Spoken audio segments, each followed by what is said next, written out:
बहुत दिन पहले मैंने अपने एक ठो ब्लॉग में बताया था, कुछ बात है मेरे लाइफ में, कुछ सीक्रेट्स है जो एक दिन मैं आप लोगों के सामने लेके आऊँगी। वो मेरा दिसंबर में होने वाला था, लेकिन अक्टूबर में ही हो गया, कंप्लीट हो गया। इसीलिए मैं बहुत ही खुश हूँ, लेकिन वो ज़ाहिर नहीं कर पा रही हूँ, तो वो मैं बात आप लोगों से शेयर करने वाली हूँ। देखिए, मैंने बताया था कुछ ऐसी बातें हैं जो मेरे लाइफ में अभी तक मैंने अपने चैनल में शेयर नहीं किया है, तो आज मैं वो बात आप लोगों से शेयर करने वाली हूँ। 2001 में मैंने अपना जो माध्यमिक परीक्षा है, 10th का जो एग्ज़ाम होता है, फाइनल एग्ज़ाम होता है, वो मैंने 2001 में दिया था। फिर मैंने प्योर साइंस लेके पढ़ाई शुरू कर दिया था। 2003 में मैंने एचएस दिया था, प्योर साइंस लेके दिया था, तो उसमें मुझे सक्सेस नहीं मिला। फिज़िक्स में मैंने ओनली 6 नंबर मुझे कम आया था, तो मुझे बैक मिल गया। तो मेरे पापा बहुत ही कंजर्वेटिव हैं। मेरे स्कूल के टीचर सब बोले कि जया तो कभी भी उसका रिज़ल्ट में कभी रेड इंक नहीं आया है, तो पहला बार ऐसा हो गया है, तो आप लोग देखिए, जो कॉपी होता है वो एक तो प्रोसीजर होता है चेक करने का दोबारा, कि देख लेते हैं कोई मास्टर या सर, कोई मैम गलती से कम नंबर गिनती में भूल हो गया, ऐसा कुछ चेकिंग का सिस्टम रहता है हर एग्ज़ाम के बाद। तो ऐसा हुआ कि हुआ नहीं, देख लीजिए। मेरे पापा को रिक्वेस्ट किया गया, लेकिन मैंने हाथ पाँव जोड़ा मेरे पापा से। मेरी मम्मी बहुत बोली, लेकिन मेरे पापा जी ने मेरा जो परीक्षा का, फाइनल परीक्षा का जो खाता रहता है, कॉपी रहता है, उसको चेकिंग नहीं कराया दोबारा से। वो उस टाइम में वो लेता था पर कॉपी 250 रुपीज़, ओनली 250 रुपीज़ वो लेता था, लेकिन मेरे पापा जी ने नहीं किया। तो मैं बहुत ही बैकवर्ड टाइप थी। मैंने अपना जो अधिकार होता है उसके लिए मुझे बोलना नहीं आता था। जो पापा मम्मी डिसाइड करते थे वही मैं करती थी। एकदम घर से नहीं निकलती थी, कोई भी मेरा दोस्त नहीं था। सिर्फ मैं पहचानती थी कुछ ही चीज़ों को, जैसे मेरा मम्मी पापा, मेरे बड़े भैया और मेरा पढ़ाई, यही मेरा जीवन था। दूसरा कुछ मुझे पता नहीं था, क्या सही है क्या गलत है, कुछ मुझे डिसाइड करने का मेरा ब्रेन में मैंने एक्टिव नहीं था वो चीज़। तो मैं बहुत रोई, 2 साल मैं डिप्रेशन में चली गई थी। तो मैं किसी से बात नहीं करती थी, मेरा करियर वहीं पे ख़त्म हो गया था। मुझे पहले से ही टीचर बनने का बहुत शौक़ था कि मैं टीचर बनूंगी, लेकिन एचएस में वैसा, फिज़िक्स में वैसा होने के बाद मेरा पूरा लाइफ ही जैसे ख़त्म हो गया। मैं किसी से बात नहीं करती थी, मैं घर में एक कोने में चुप से बैठी रहती थी, और 2 साल मैं डिप्रेशन में चली गई थी। तो फिर मैंने धीरे धीरे अपने आप को ठीक किया। वो भी मैंने ट्यूशन करती थी। मैं ट्यूशन करके करना जब स्टार्ट किया, अर्निंग जब स्टार्ट किया मैंने एचएस के बाद, तो ट्यूशन के कुछ पैसे से मैंने देखा कि मुझे अब अपने आप में इम्प्रूवमेंट चाहिए, तो मैंने अपना इलाज शुरू कर दिया। फिर डिप्रेशन में मैं 2 महीने में ही ओवरकम हो गई थी। तो एक डॉक्टर थे, बहुत ही अच्छे डॉक्टर थे हमारे एरिया में, तो वो मुझे रिकवर कर दिए। लेकिन मेरा पढ़ाई वहीं पे बंद हो गया था। मुझे एक तो पैनिक हो गया था। मैं जब भी किताब हाथ में लेती थी, मुझे वो रिज़ल्ट का दिन याद आता था, तो मुझे बहुत मैंने पूरा मेरा शरीर ठंडा पड़ जाता था, पूरा मैं ऐसे काँपती थी। मैंने किताब में पकड़ नहीं पाती थी खुद के लिए। बच्चे लोग को पढ़ा लेती थी, लेकिन कभी मुझे पढ़ना हो, मेरे लिए पढ़ना हो, तो मुझे कैसा लगता था, मुझे बहुत कैसा लगता था, आप लोग समझ ही सकते हैं मेरा हालत क्या हो चुका था। तो मैं वो डॉक्टर के पास फिर दिखाने गई, लेकिन वो डॉक्टर वहाँ से ट्रांसफ़र हो चुके थे। फिर मैंने किसी डॉक्टर को ही नहीं दिखाया। फिर मैंने सोचा यही मेरा लाइफ है। ट्यूशन करती थी और घर में ही रहती थी। फिर एक दिन मेरा शादी हो गया, फिर शादी के 4 साल बाद बच्चा हो गया। यही लाइफ था।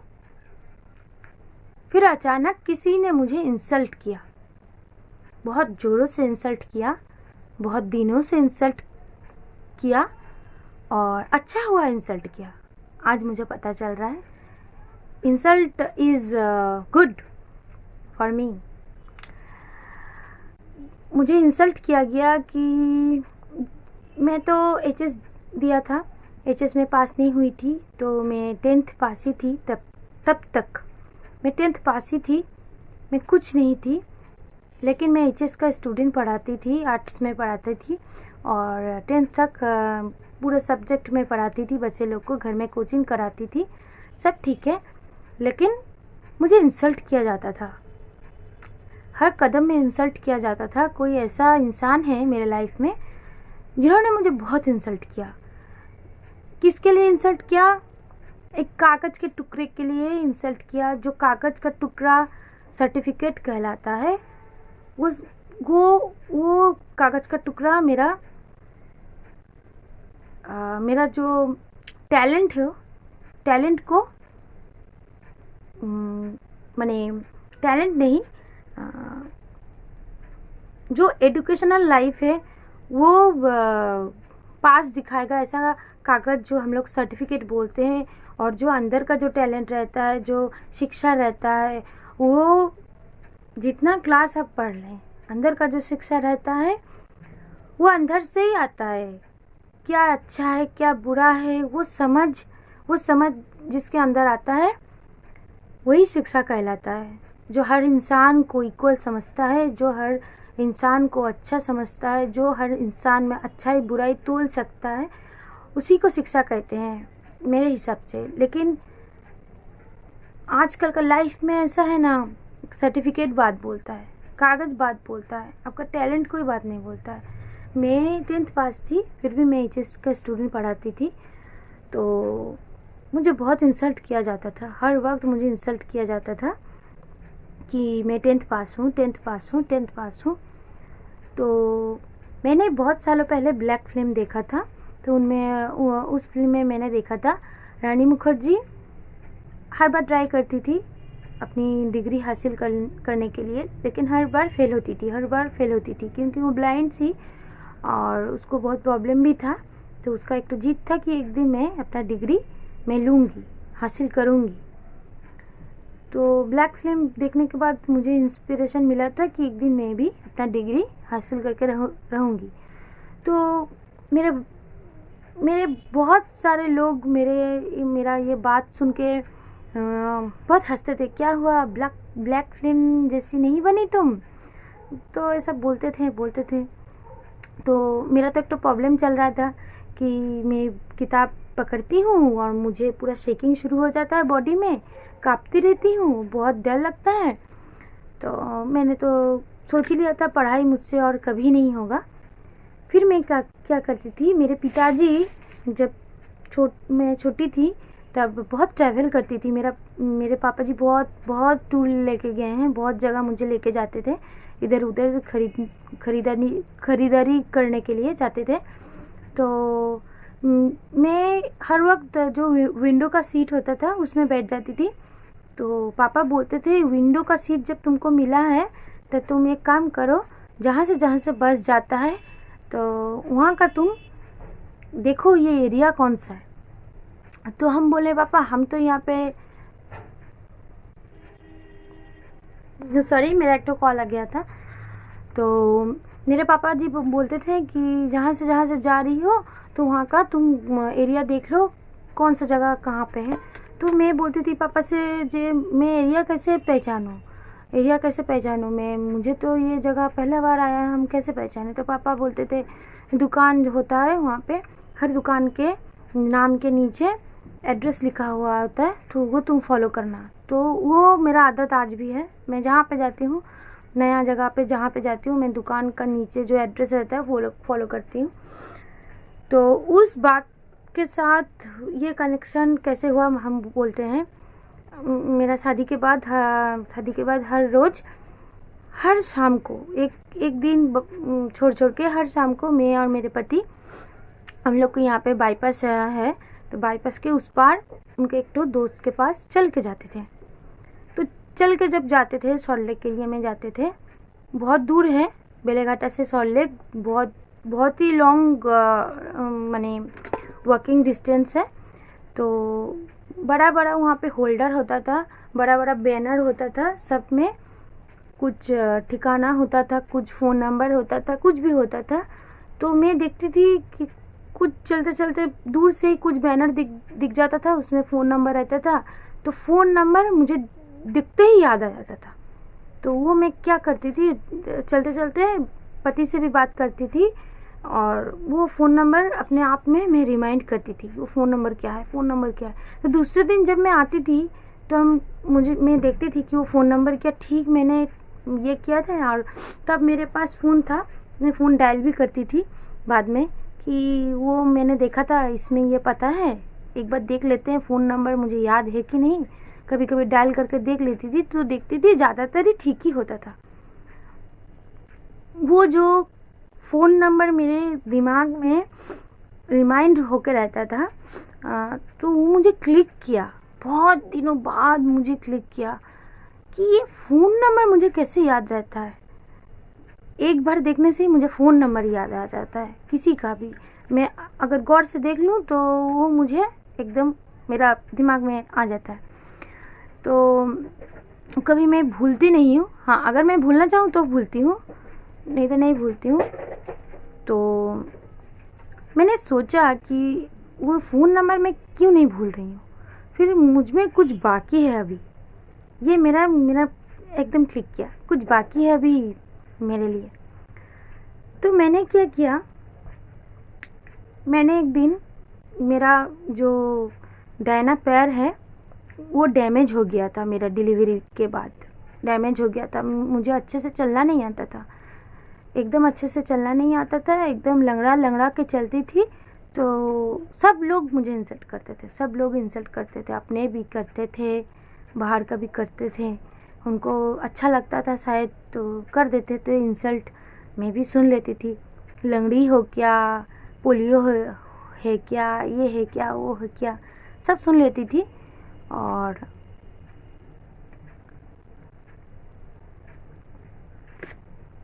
बोलती कुछ नहीं थी, लेकिन क्लिक करता था वो सब बातें। तो मैं एनआरएस में अपना चिकित्सा चालू किया कि मेरा पैर में क्या हुआ है, मुझे ठीक करना है अभी। मैं तो पोलियो मेरा नहीं है, मैं लंगड़ी भी नहीं हूँ, मेरा पैर क्यों ठीक नहीं बैठ रहा है ज़मीन पे। तो मैंने बहुत कोशिश किया, खुद से मेरा ट्रीटमेंट स्टार्ट किया, बहुत कोशिश किया। बहुत दिनों बाद मेरा पैर ठीक हुआ, भगवान के दया से ठीक हुआ, भगवान के दया से ठीक हुआ।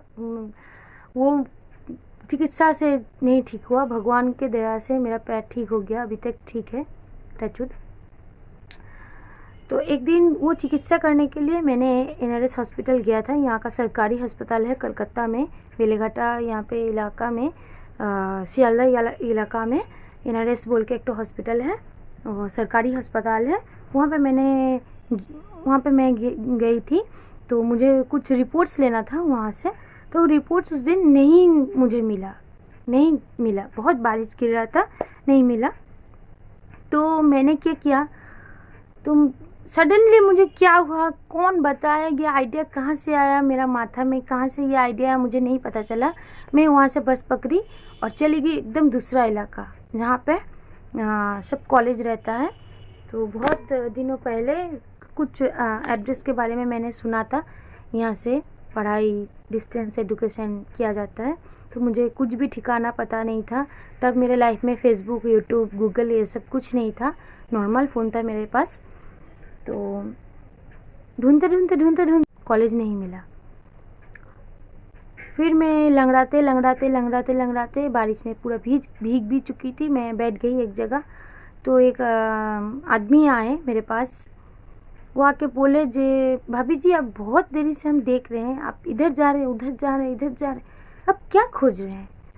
तो मेरा तब जो गेटअप था पूरा दूसरा तरह का था, यहाँ से एकदम यहाँ तक सिंदूर पहनती थी, इतना बड़ा लाल टीप, पूरा एकदम जो गृहिणी होती है, एकदम टिपिकल इंडियन वुमेन होती है, तो वैसी थी एकदम। मुझे कुछ नहीं आता था।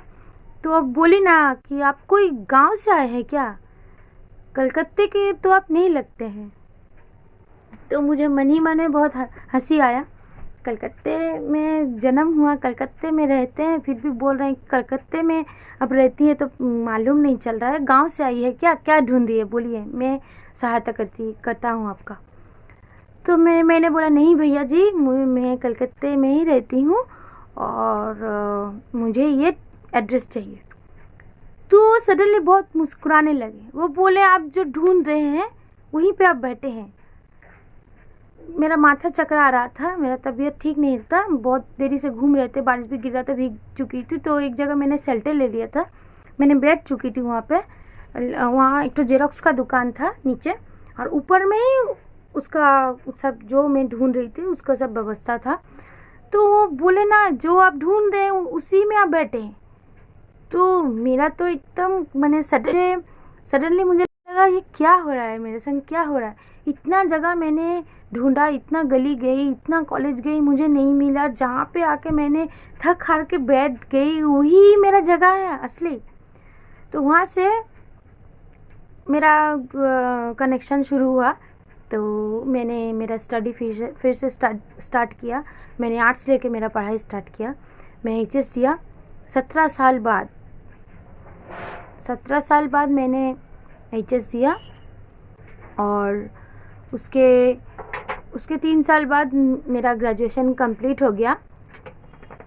डिस्टेंस में मैंने किया, आर्ट्स लेके किया, बीए ऑनर्स मैंने किया। तो यही इंसिडेंट था। दिसंबर में उसका रिज़ल्ट निकलने वाला था, लेकिन अक्टूबर में ही निकल गया। मैं पास हो गई, फर्स्ट क्लास ऑनर्स में मैं पास हो गई हूँ। तो मैंने बोला था कि एक तो सीक्रेट है मेरे लाइफ का, आप लोगों से हम शेयर करने वाले हैं। लेकिन दिसंबर में जो चालू होने वाला था, निकलने वाला था, वो कंप्लीट हो गया। मेरा पूरा प्रोसीजर कंप्लीट हो गया, फाइनल एग्ज़ाम हो गया। तुरंत ही दुर्गा पूजा के पहले एग्ज़ाम हुआ, दुर्गा पूजा के बाद ही रिज़ल्ट आउट हो गया। अभी मुझे नेक्स्ट क्या करना है मैं सोच रही हूँ। मुझे कुछ और भी करना है, मुझे और भी कुछ करना है, उसके बारे में भी मैं सोच रही हूँ। यही मेरा सीक्रेट था जो अब तक मैंने नहीं बताया आप लोगों से। Finally I am a graduate. इसी बात यही लेके ये ब्लॉग मैंने बनाया, ब्लॉग या वीडियो मैंने बनाया कि आप लोगों के संग मैंने शेयर कर दिया मेरा लाइफ का सीक्रेट। जो पुराने सब्सक्राइबर हैं उनको पता होगा क्योंकि मैंने बहुत सारा वीडियो में बताया था, एक तो बात आप लोगों से शेयर करना है, तो आज मैंने शेयर कर दिया। कुछ भी इम्पॉसिबल नहीं है लाइफ में। जो आप सोचते हैं वही आप लोगों के संग होगा। कभी अब ये नहीं सोचिए कि ये होता तो अच्छा होता, ये मत सोचिए, कट डालिए, ट्राई कीजिए, हो जाता है। ट्राई करने से सब होता है। तो इसीलिए कुछ भी इम्पॉसिबल नहीं है। मुझे एक टाइम था सब लोग मुझे इंसल्ट करते थे, क्या तुम 10th पास हो, क्या तुम लंगड़ी हो, क्या तुम कैसे चलती हो, पोलियो हो क्या, तुम्हारा पोलियो है, लंगड़ी हो क्या हो तुम। मुझे चलना भी, मेरा डिलीवरी के बाद मेरा दाहिना पैर तो पूरा ख़राब हो चुका था। फिर भी मैंने ऐसा 3 घंटे का कुछ भी नामुमकिन नहीं है। सॉरी फॉर माई ख़राब मैंने फ्लुएंसी इन हिंदी। मैं ट्राई कर रही हूँ। आज ही मेरा पहला हिंदी का मैंने वीडियो जाएगा, तो करते करते शायद अच्छा हो जाएगा। तो प्लीज़ हर कोई प्रयास करे, कोशिश करे अच्छे करने के लिए, तो हो ही जाता है एक दिन। कुछ भी नामुमकिन नहीं है, कुछ भी नामुमकिन नहीं है इस लाइफ में। अभी मुझे यहाँ पे स्टॉप नहीं होना था। ये मेरा जर्नी का फर्स्ट स्टेप था। फर्स्ट स्टेप मैंने कंप्लीट किया। अभी मुझे और भी पढ़ना है। मुझे कुछ इसी ईयर में मुझे डिसीजन लेना है, मुझे क्या करना है। ये मेरे लिए सिर्फ शुरुआत है, ये मेरा आखिरी पड़ाव नहीं है। इसके बाद भी मुझे बहुत कुछ करना है। मेरा एम्बिशन और भी कुछ है, नहीं मालूम कितना मैं सक्सेस हो पाऊँगी। आप लोगों के आशीर्वाद रहेगा तो शायद ही कर पाऊँ। तो इसीलिए मैं बताना चाह रही हूँ कि लाइफ किसी भी वक्त नहीं सोचिएगा लाइफ ख़त्म हो गया है। जो सब गृहिणी हैं, परिवार को लेके, बच्चे लोग को लेके बहुत मशगूल रहते हैं, वो बात भी अच्छा है। परिवार को भी माँ का ज़रूरत है, लेकिन माँ को भी कुछ अपने लिए सोचना चाहिए। तो आप लोग सोचिए, करिए, कोशिश करिए। मैंने आज बता दिया मेरे लाइफ का सीक्रेट जो आप लोगों के संग मुझे शेयर करना था। तो एक तो मैं आज आप लोगों को बात बताना चाहती हूँ, वो है हर इंसल्ट का जवाब बात से नहीं दिया जाता, कुछ काम से भी दिया जाता है। अभी मेरा काम पूरा नहीं हुआ है और भी मेरा काम बाकी है, और मैंने इस दौरान, इस पढ़ाई के दौरान मुझे जॉब भी मिल गया भगवान के दया से। भगवान ही मेरे साथ देते हैं, भगवान के दया से मुझे जॉब भी मिल गया है। और लेकिन मेरा एम्बिशन जो है, इसके बाद मैं जो करना चाह रही हूँ वो भी आप लोगों के संग बहुत ही जल्द शेयर करूँगी। फिर से एक बार सॉरी बोल रही हूँ मेरा बैड हिंदी के लिए। धीरे धीरे ये इम्प्रूव हो जाएगा ब्लॉग बनाते बनाते। तो दोस्तों, हर इंसल्ट का जवाब बातों से नहीं दिया जाता, कुछ कामों से भी दिया जाता है। हर इंसल्ट का जवाब बातों से नहीं दिया जाता, कामों से भी दिया जाता है। कुछ चीज़ें ऐसे भी होते हैं जिनको समय के लिए छोड़ा भी जाता है। तो आज का वीडियो यहीं पे एंड करती हूँ दोस्तों। उम्मीद करती हूँ आप लोगों को अच्छा लगा। अगर कुछ मैंने गलती बोल दिया है तो सॉरी। और पीछे जो दुर्गा का जो मूर्ति, दुर्गा का जो ड्राइंग आप लोग देख रहे हैं, वो पीयू ने बनाया है। तो उसका जो ड्राइंग क्लास है उसमें उसको दुर्गा पूजा में ये काम मिला था, वो कंप्लीट किया है उसने। कुछ बाकी है, पूरा कंप्लीट होने के बाद आप लोगों को दिखाऊंगी। ओके, तब तक के लिए बाय बाय। नेक्स्ट वीडियो फिर से आएगा बहुत ही जल्द।